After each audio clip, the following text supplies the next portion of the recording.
typically? For confirmation, that would be about 13. 13. 13 years.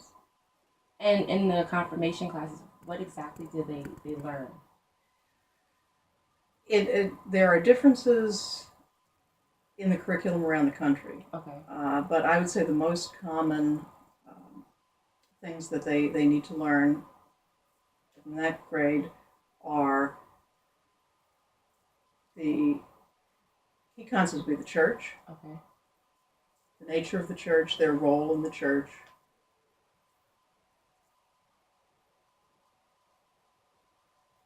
It's common for them to perhaps read for the first time uh, a full version of one of the Gospels, because Catholics don't always read. They learn about it, but they don't always. This may be the first time that a child or a young person actually looks at a piece of the Bible, and they're most frequently introduced to one of the Gospels because they're introducing them to right up front there to Christ and to that centrality of Christ, of Jesus. So for many, that would be the first time they actually read an entire gospel. Usually it's the Gospel of Mark because it's the shortest.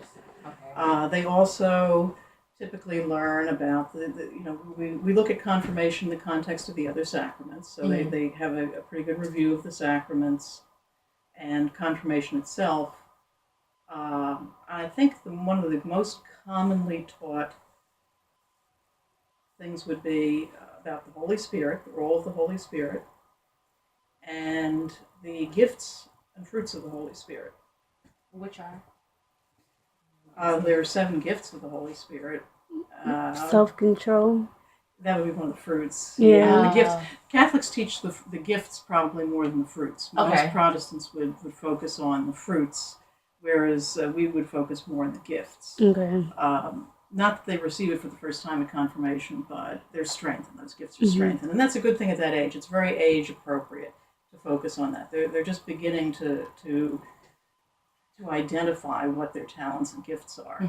And this helps them to see, well, what are some of the gifts now that God has given you, and how do you know that you're utilizing those gifts? Well, let's look at the fruits. Gotcha. Yeah. Okay. You're starting to learn a little bit more. See. I found that out. I'm sorry.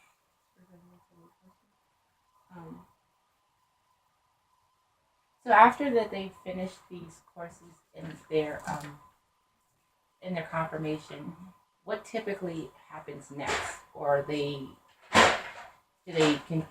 finish their confirmation, are they now able to participate in communion? Are they have a different role in the church? Or are they more active in the church? Most of them have. Well, they've already received First Communion. Okay. They've received First Communion, so they are receiving that. It's just as I think I told you before, kind of the way that we've set it up, confirmation really should take place. From a purely theological point of view, it should take place right after baptism, so that communion is really the fullness, entering into the fullness of it. But it isn't like that. So, really, for confirmation, while it's perceived as a rite of maturity and a rite of passage, there may or may not be something for them afterwards. It depends on the church. As a wise parish would have something in place, would have roles for them. For example, we would encourage some of these young people to take on a ministry at the parish, like being a reader or liturgy at Mass. There are other ministries they can get involved in. A lot of parishes have a youth ministry that has an active role in the parish, not just doing something on their own, but actually engages with the parish. So if a parish is smart, they have something that the young people then can move into. And I think the most typical thing would be to invite them into the wider ministries of the parish. But that is not universal, and that does present problems. What happens if a person doesn't receive the First Communion or do the confirmation at that particular age? That's typical. It's becoming more common now for people not to present their children for sacraments at what is considered quote the normal time.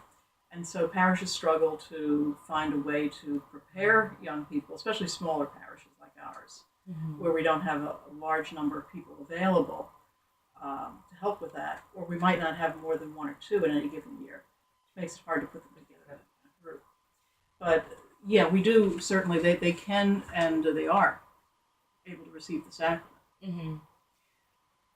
Depending on the parish and the parish's resources, they could be tutored to help them to prepare. They could, if they're only a little bit older, maybe than the other kids, they might be asked to participate with the younger ones. Okay. And that works if they're only maybe a year and a half apart. That usually works out fine. Now, depending on how old they are, too. If they're out of high school, then they're probably going to be participating with an adult group that exists in the parish, and a process called the Rite of Christian Initiation for adults. And Christine, the woman you talked to yesterday, she coordinates that. And that's a whole process in and of itself. Okay. It's a very formal process, and it could take a year or two.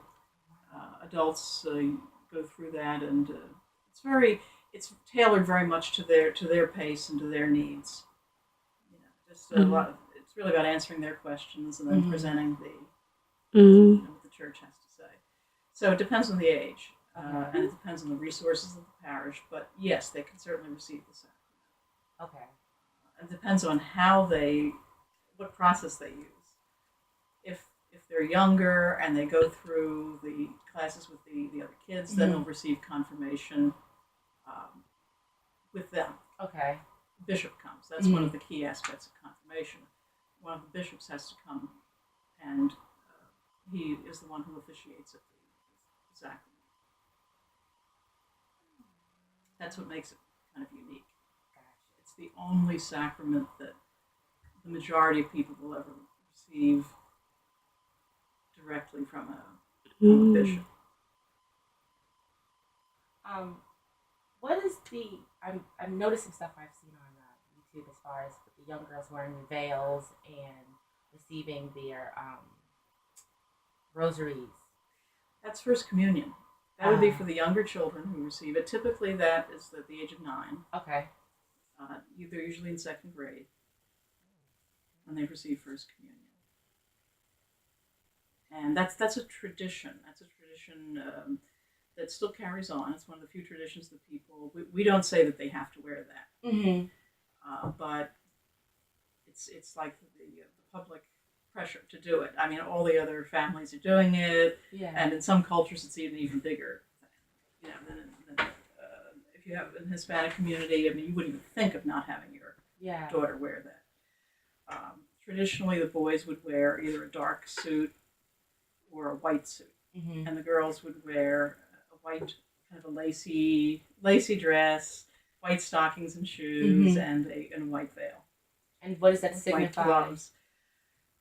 That is that's the purity, that you're pure of heart and you're presenting yourself to Christ to receive Him for the first time. And you come to Him just with pure and innocent and open heart. And is that why you guys do it so young, being that they're children, so children have a sense of innocence? Well, in some churches, now the Roman Catholic Church and the Orthodox churches split during the Middle Ages. Okay. And in the Eastern churches, and it's still that way in the Eastern churches, even when they come here to America, babies can receive First Communion. It's all at once. You are baptized, confirmed, and you receive communion. They just put a little touch of bread and wine on your tongue. So it's all considered part of it. But things emerged very differently in the West. It used to be, even in my parents' generation, that the people would receive First Communion a lot later, maybe in 4th or 5th grade. Considered the rule is that they need to have reached what is called the age of reason, that they're able to understand. That doesn't mean they have to understand it Right. depth, Right. because that's a big Yeah. But they have concept. they have an idea But of they can at least get the basic idea of what's Mhm. going on. So that's what controls it. And in the early 1900s, one of our popes encouraged children to receive it earlier, so that would be an important part of awakening their faith at a young age, is being able to receive Christ, receive Jesus at a younger age, and that assuming that they're able to understand that the earliest appropriate moment would be around the age of 9. That's kind of the general assumption. How often do you guys do confirmations? Is it like a specific time period, or like around Easter? I know that you guys are having your Holy Week, so I know. Right. So I was just wondering, is there is there a specific time period that you guys have these classes, or? The preparation varies again from diocese to diocese and parish to parish. Okay. Some parishes make it a 2-year program. Now, we always encourage children to be receiving religious instruction, either through a Catholic school or through their parish, all through there. But the emphasis tends to be on confirmation for the 7th and 8th grade. And some parishes, maybe it's only the 8th grade. But they have that period. In our parish, we have some of our parishioners who attend our local Catholic school, St. Pius, and some of them who come here to our religious ed program on Sundays or Sunday school. And so we bring them together for the last several months. We bring them together on Wednesday nights to prepare specifically for confirmation. So it takes place once a year if you have enough people. Okay. And maybe typically maybe out in the Midwest somewhere, or someplace where we don't have a lot of Catholics and you have small parishes, it might not be every year. Mm-hmm. But here it would be once a year, so that almost every parish would have it once a year. And a bishop has to come out. That's what makes it hard. Oh, okay. Because in some dioceses that are small, there's only one bishop. Here we have our head bishop, the Archbishop, Cardinal Wuerl, and he has 2 or 3 assistants, depending on. And only the bishop can. Generally, yeah. Priests would have to get special permission to confirm people. And he does. Well, that's another story. That's a longer story.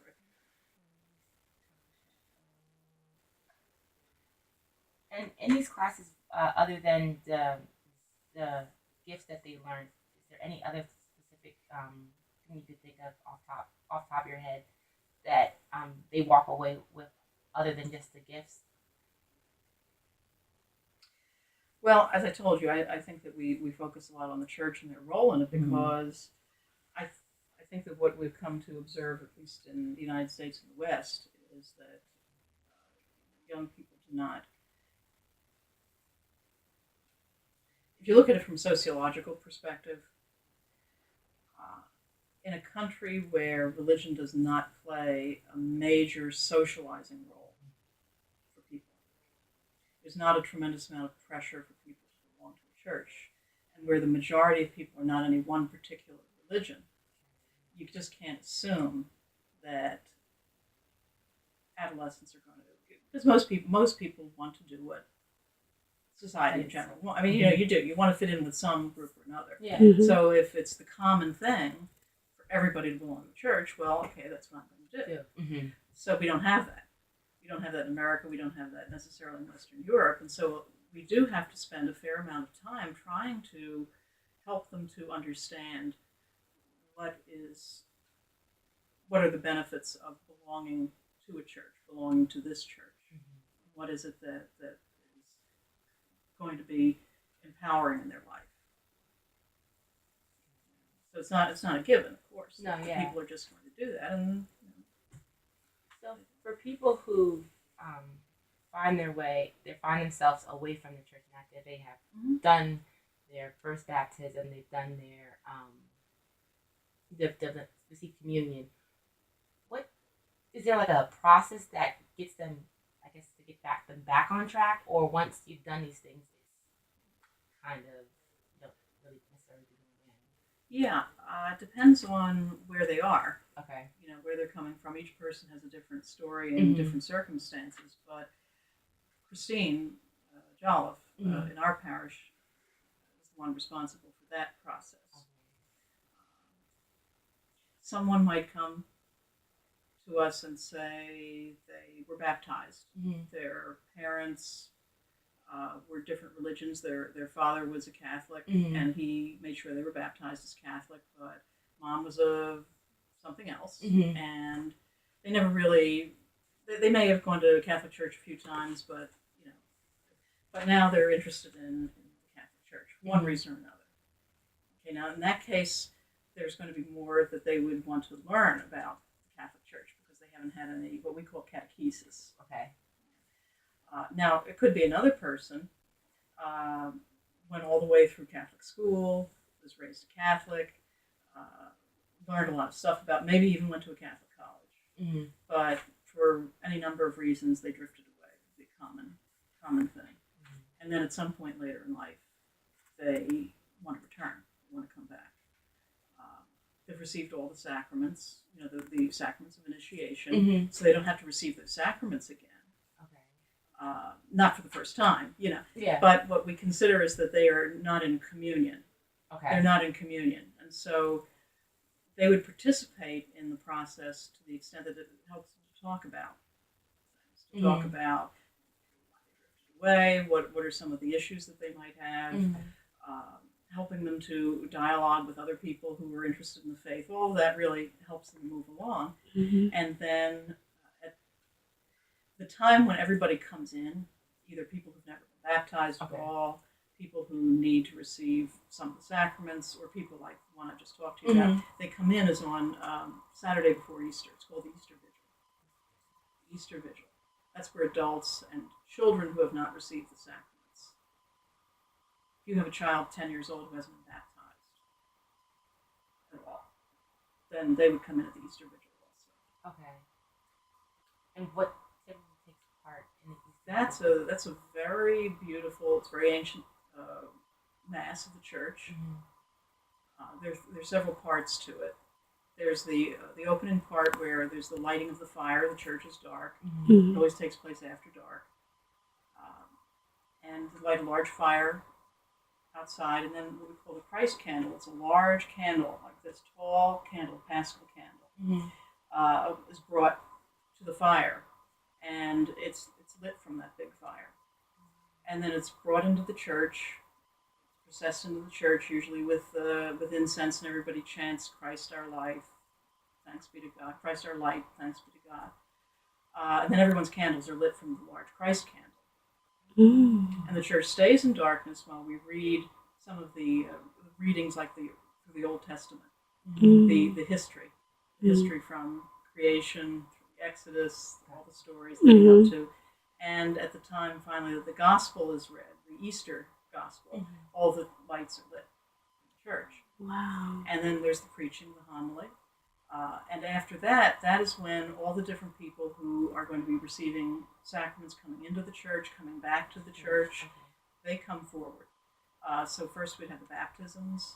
We'd bless the holy water. The holy water would be blessed. People would be baptized. Those who need to receive communion would receive communion. They would be confirmed if the priest has received permission at that point to confirm those who need to be confirmed. And those who are just coming back into the church are acknowledged now that they're in full communion again, and have received communion. So it's very beautiful. And then after that, it goes back to the regular liturgy of the Eucharist. We have the Eucharistic prayers. The priest consecrates the bread and wine, and then there's the actual receiving of communion. Wow. It sounds pretty beautiful. And This is usually the- they bring the choir out and the It trumpets does. and the whole thing. It's really nice. We're gonna try to make it. You go to any of our Catholic churches around here, and if this isn't the most convenient, Well, this It's we're right up around the corner. street. that's right. St. Pius isn't too far either.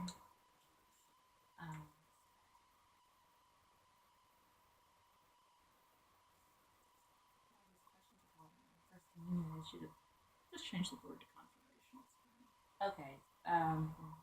Okay. Give me a question. I can probably rephrase it for you for confirmation.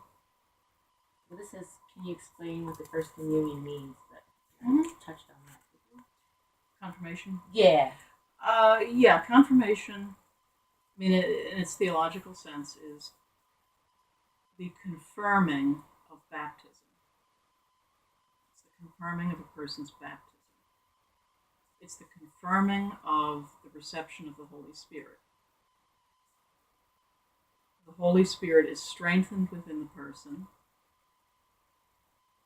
and the gifts of the Holy Spirit are strengthened within the person.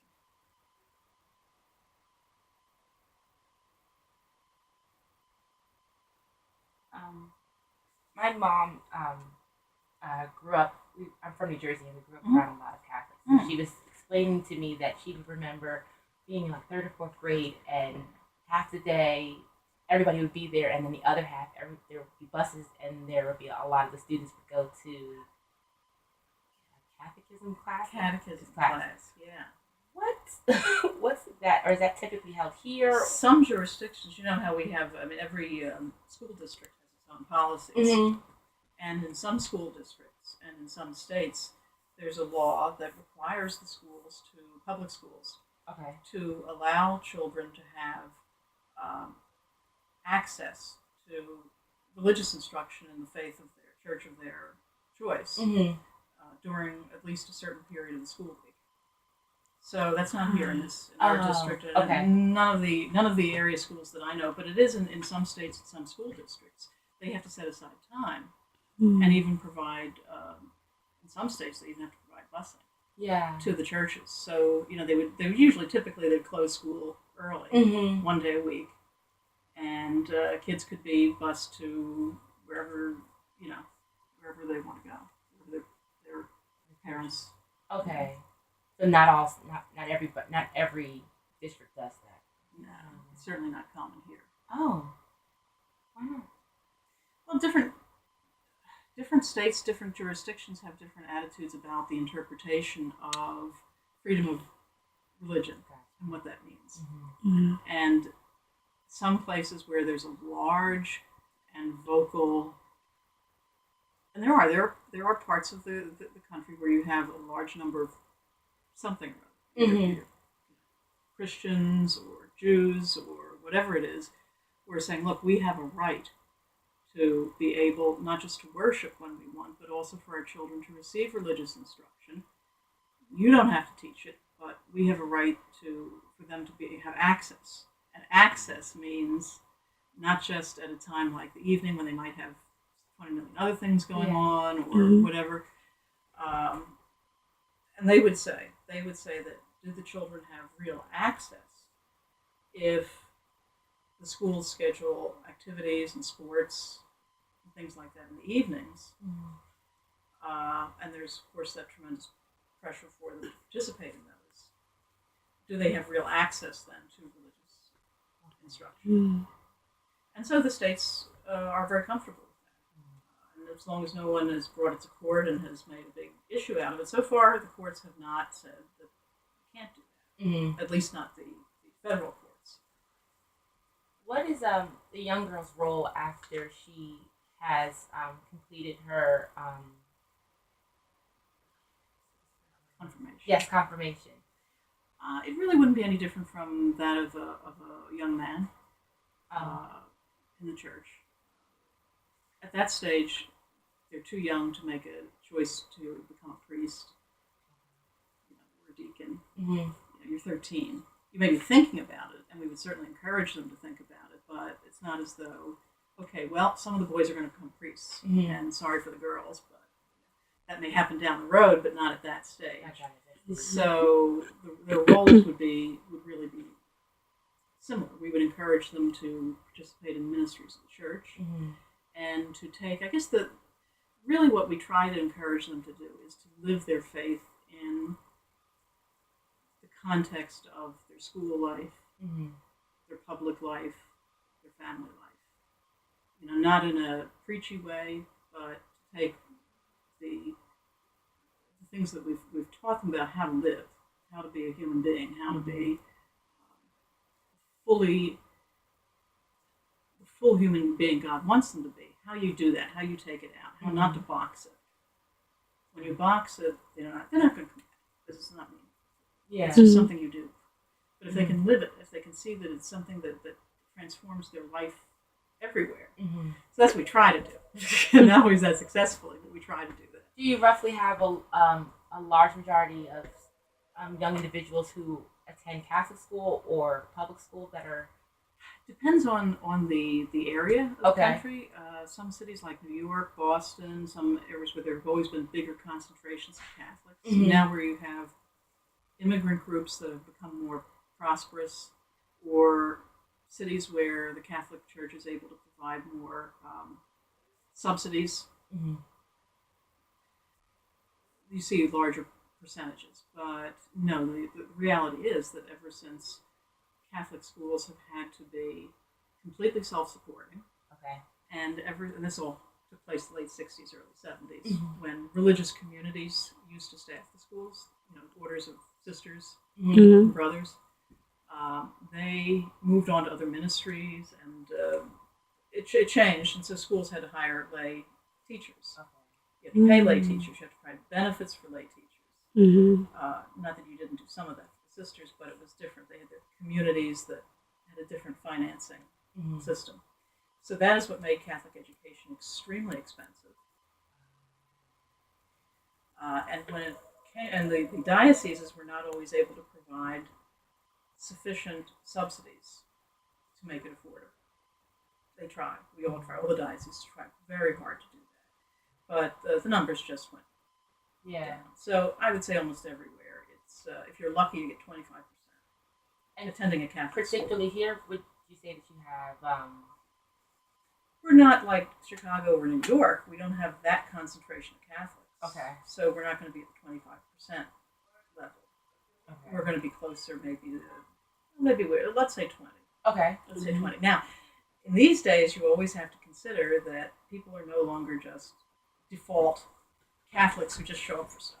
Mhm. Right. It's not like 75, 80 years ago where, okay, I'm Catholic, I just do stuff. I do Catholic stuff. Yeah. Because I Right. live in a Catholic world, I'm surrounded by Catholic everything. Since people have so many choices and options in their life, you have to say, okay, of active Catholics, what percentage? Okay. That makes sense. Yeah. Makes a lot of sense. And it's not always easy to determine. If you look at all the different tools that statisticians and sociologists use to determine who's active and who isn't, there's a lot of controversy over how you identify an active Catholic, a participating Catholic. How would you identify an active? It's really tough. I mean, it's really, really tough. Do you use church attendance? Mm. You're an active Catholic. As Catholics define it, it would be different. A Protestant might say, okay, well, we don't insist you come to church every week. But in the Catholic tradition, it's critical. That's one of the requirements of being a Catholic, that you attend church at least once a week on Sunday or Saturday evening. Mm-hmm. So you could use that. You're definitely an active Catholic. Mhm. But how about Catholics who come once a month? Does that count? Maybe it does in 2015. At least they're coming. Yeah. Right. Does it mean other things? Is anyone who says I'm Catholic, okay, in the census? If I think I'm Catholic enough to say, yeah, I'm Catholic on the census, Mm-hmm. does that mean I'm Catholic? So there's a lot of back and forth about how to define that. Yeah. That makes it really tough to do these studies. When you have all different organizations Mm-hmm. doing surveys and studies, well, that's your baseline. Who's considered an active Catholic? Self-identification, church attendance, reception of the sacraments. I would find that very difficult. I know how we would define an active Catholic: someone who, an active Catholic, is, as opposed to, I would say that there are several levels of Catholic. Okay. There's the alienated Catholic, one who has an issue with Catholicism. They're upset, they're angry. Mm-hmm. There's the drift away Catholic. It's just not on the radar. It's just not there. Yeah. Not even Mhm. part of life. That's probably the most common these days. Yeah. The drift. It never The drift registered away. really. It Mhm. never Yeah. really registered, and it still doesn't. And it's not. That's the growing group. Or the ones who just found some other church tradition really more attractive.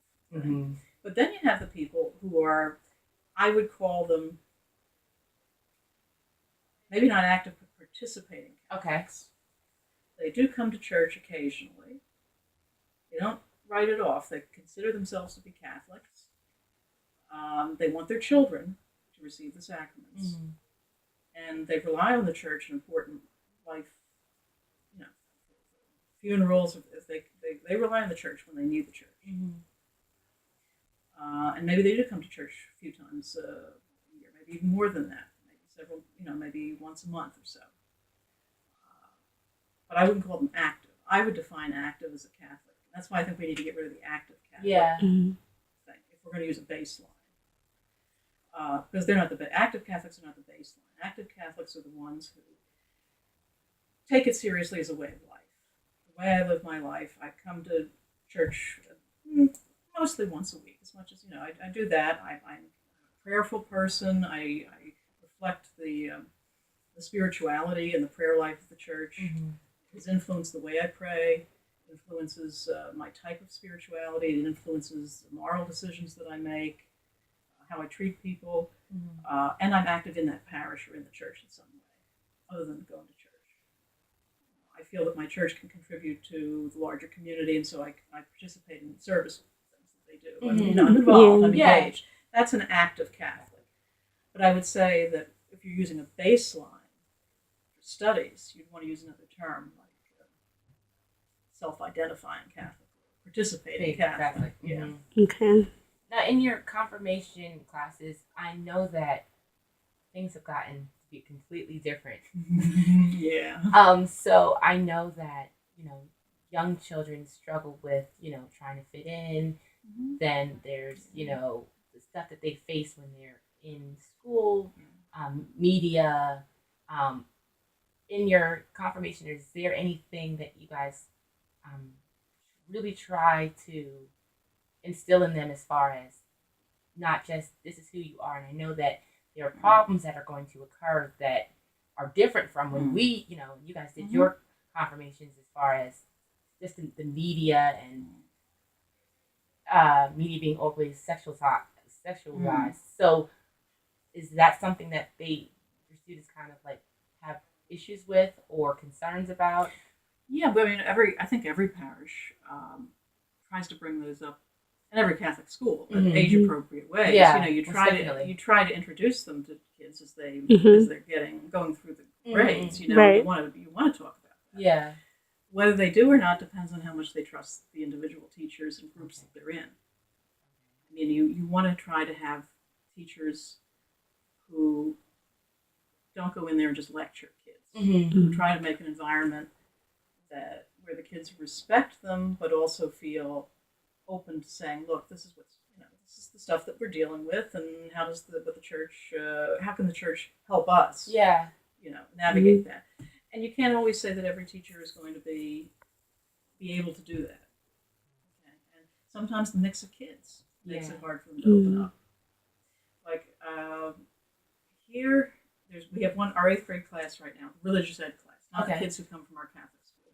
They all know each other from Catholic school. Okay. So they do know each other. Yeah. Right. Or not. But here are the kids who come to our 8th grade religious ed on Sundays, and then who go and meet the other guys on Wednesday. I would say the majority of them go to one particular middle school Okay. and know each other. Now, as far as I know, none of them are frenemies or enemies or anything like that. Mhm. So they're fairly comfortable talking about what's on their mind, Okay. and that's good because they're comfortable with each other and they trust their teachers. Yeah. So it comes up and we try to deal with it, and not in a now this is what the church teaches, so I don't want to hear you talk about that. Not Right. that kind of a way. Just as far as helping them deal with and cope with this situation, because I know that things are just completely they're even completely different from when I was growing up. So I know that the church that I go to, they do a True Love Waits course that they have that they talk about the purity and even though stuff through social media, you really can't pay attention to that kind of stuff because you have to know who you are in your faith and believe that things will happen, but you're not going to be swayed by those things. So I was wondering if you guys kind of do something similar to that. Yeah, we do actually have a component. One thing about the Catholic Church is it's very structured and sort of centralized. not as much as outsiders think, Okay. because each bishop kind of decides what's going to happen Okay. to a greater or lesser extent in his diocese. Okay. So within this diocese, our archbishop has promulgated a set of curriculum standards, just like you have curriculum standards for other subjects. Yeah. He has promulgated a set of curriculum standards for the teaching of religion in Catholic schools and in parishes. This is what I think show it to you. Reinforce ideas people have that they're just It's 35 minutes.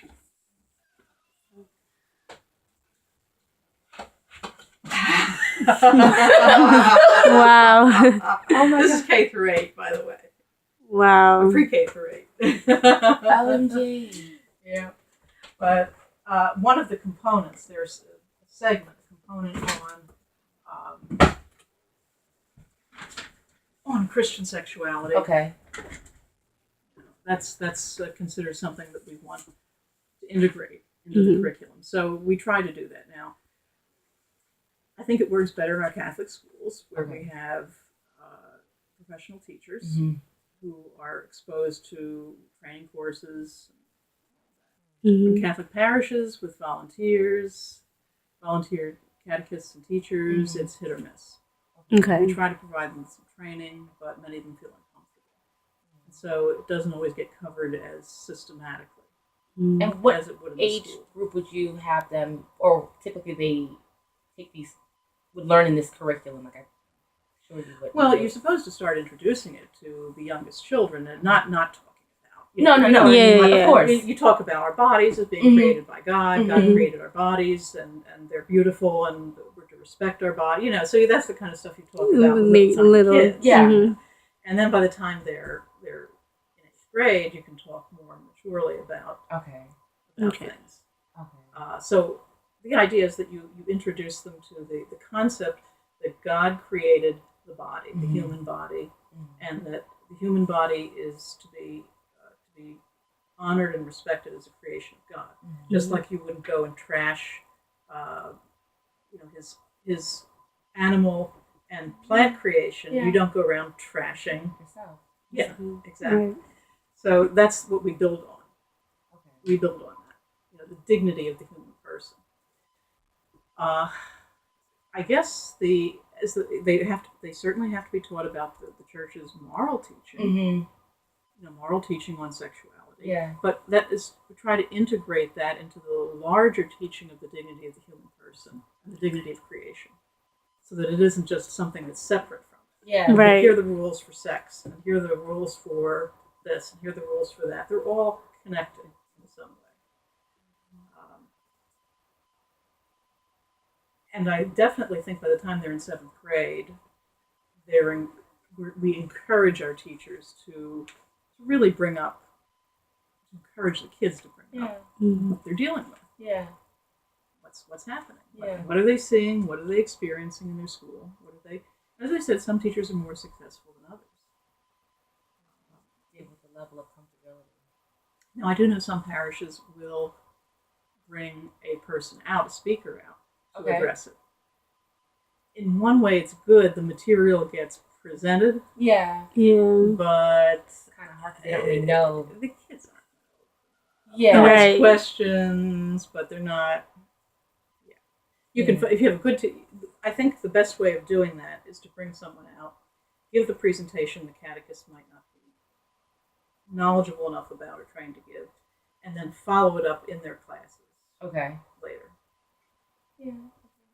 We used to have something in this diocese called your version of True Love Waits. We gave it a bad name, though. I think Chastity Day. Oh. We okay. expected a whole bunch of teens to go to Chastity Day.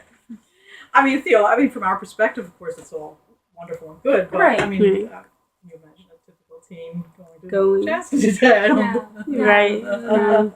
It was typically something that the parents kind of. I know I took part in it when I was 13, and it was my mom talked to me about it, the importance of it, and then we learned, the class. Yeah. So, I just wondered that I know that I've seen most Catholic people are a little bit more reserved, and so kind of running the trail lightly and not trying to. We also try. I think a lot of parishes make an attempt to really engage with parents too, Okay. and to try and make sure they know what what's happening out there Yeah. with Mhm. their kids. Kids aren't telling their parents No. necessarily, so the No. parents should be aware of that, at least the generality of it, Mhm. and again to help them to help their kids. Mm-hmm. So it's a support base for also for the child and for the parents. Mm-hmm. We try to do that. Not that I can think of. Thank you so much for Oh, this. you're I Thank really you. appreciate Yes, it. thank You're you. welcome. This is really It was a enjoyable. learning experience for me. Most definitely, because like I said, I have a lot of friends that are Mhm. Catholic, but I don't really. Yeah. Sunday we go to our church and they go to Mm. theirs, so I don't really know. And then to have confirmations and seeing them, I'm like, Mom, what's that? You know, my mom would explain to me the best that she could, Yeah. being that the area that we lived, we had a lot of Catholics and Jews that lived in our area. Mhm. So just trying to see something different and learn a little bit about something, another religion. But I really appreciate this. Thank you. Did you for- have any religion in your house growing up? Well, I'm Baptist Christian, Oh, okay. so we, read the Bible, read scriptures and stuff like that. But there's a Catholic church that's around the corner from our house, and so every Sunday when we would go to church, Mhm. I would always see people. I'm like, what time do they have service, Mom? Because 8:30 service and 10:30 service. I'm just like, well, what time these people are coming out when we're coming in, and we're Mhm. going in at 8:30. So it's like, They usually have Catholic churches, unless they're really tiny, usually have a lot of services. yeah, There's like Mhm. maybe one, even two on Saturday, and then you could have 3 or 4 in the morning, and then maybe even a Sunday evening. Wow. Yeah, I'm Baptist as well, and we have 3 services. We have a 7 o'clock, Mhm. 9:30, and a 12:20 service. yeah. So it's only 3 services for my church. So seeing them and you're leaving church, you're just like, you just getting there, or you're going and you're like, Ours tend to be shorter, at least among Anglo Americans. okay. Okay. Hispanics would have fewer masses, but a lot longer because there's more singing and there's more. Okay. In the typical American church, the Catholic service is shorter than the typical Protestant service. Okay. And what's the difference between Roman Catholics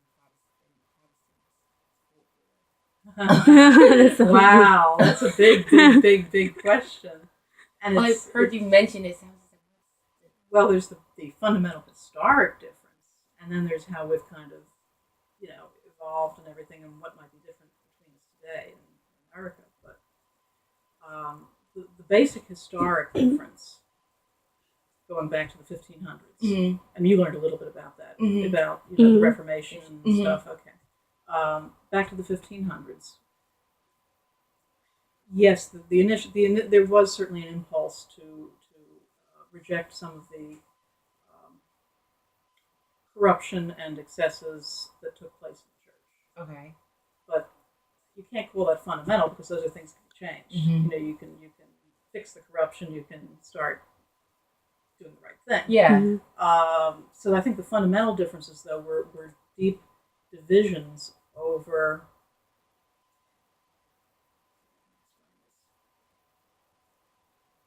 Okay, one of them is mediation of grace. Okay. The mediation of grace. Grace is God's free gift of His love and His help to each individual. We receive it in Mhm. different ways. Mhm. Okay, we receive grace in different ways in our Mhm. life. Well, the traditional churches, and this is the Eastern Church and the Roman Church before the split, Mhm. traditional idea of mediation, God's grace, is that yes, God can give His grace freely to any of us, Mhm.